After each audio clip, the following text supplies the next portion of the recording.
Justin Fairfax puts Virginia Democrats in bind on impeachment. Image: Democrats risk alienating women or African Americans depending on how they respond to allegations that Lieutenant Governor Justin Fairfax of Virginia sexually assaulted 2 women. Credit drew anger. Getty Images by Jonathan Martin, Alan Blinder and Campbell Robertson. Richmond, Virginia. Justin E. Fairfax's refusal to resign as Lieutenant Governor of Virginia in the face of 2 allegations of sexual assault has presented Democrats with an excruciating choice: whether to impeach an African American leader at a moment when the state's other 2 top leaders, both white, are resisting calls to quit after admitting to racist conduct. Less than a week after Governor Ralph Northam and Attorney General Mark R. Herring admitted to wearing blackface as young men, Mr. Fairfax on Friday afternoon faced a second detailed assault accusation in 3 days, transforming what had been a crisis for Virginia Democrats into a searing dilemma for the national party. The political turmoil for Democratic leaders this weekend is unfolding at the intersection of race and gender, and risks pitting the party's most pivotal constituencies against one another.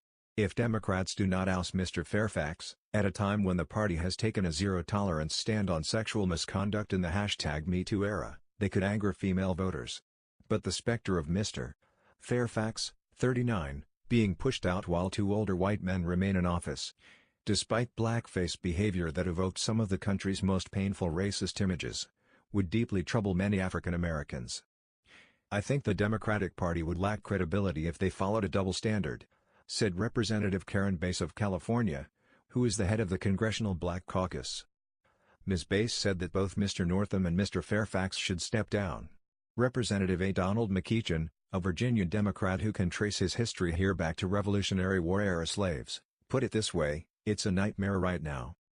We've worked hard on the Democratic brand for so many years," he said, "and now we have to deal with this. Make sense of the people, issues and ideas shaping American politics with our newsletter." Almost all of Virginia's Democratic leaders and lawmakers on Friday night called on Mr. Fairfax to resign, and a legislator vowed to introduce articles of impeachment if Mr. Fairfax did not quit by Monday. Mr. Fairfax has said he is innocent and will not resign. Governor Northam also insists he will not step down. He does not face